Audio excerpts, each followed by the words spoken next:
பாருங்க ஊர்க்கீரை இங்கே பாருங்க இவ்வளோ வளர்ந்துருக்குண்டு. இங்கே எல்லோரும் ஸ்லோவாக காட்டுன்றீங்க. இங்கே பாருங்க இவ்வளோ பெரிய கூடியாக வளர்ந்துருக்கு. உங்களுக்கு இப்போ டேட் காட்டினா தானே எப்போ உண்டு, எப்போ போட்டேன் நான் உண்டு.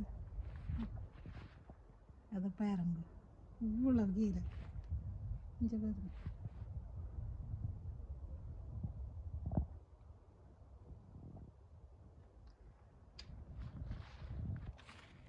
இது ரெண்டு. இன்றைக்கு என்ன செய்கிறேன்டா, உங்களுக்கு உடனே சாப்பிடணுமெண்டா நீங்கள் என்ன செய்யலாம், ரெண்டு எடுத்து அப்படியே முட்டை பொரிக்க நல்லா உப்பு போட்டு கழுவி போட்டு நீங்கள் அதை பூட்டி போட்டு விட்டீங்கன்னா போதும். ஒரு கீரை சமைக்கணும் கொள்ளணுமெண்டு நிற்காது. அந்த பாருங்க இங்கே பாருங்க இதைகளும் முளைச்சிருக்கணும். இவ்வளோ பெருசுன்னு பாருங்க. இந்த கீரை ஊர்க்கீரை இது இவ்வளோ வேண்டுறேன்னு நினைக்கிறேன். 10 ரூபா வேணும். ஆனால் ஓகே நினைக்கிறேன்.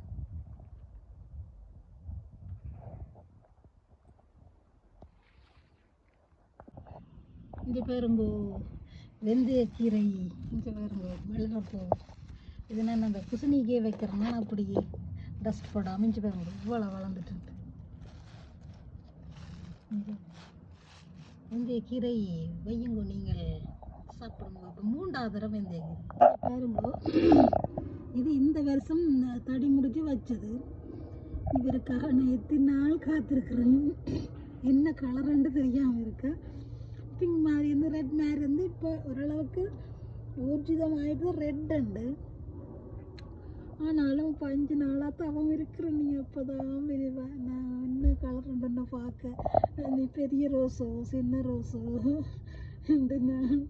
இந்த ரோஸோட போராட்டமாடா.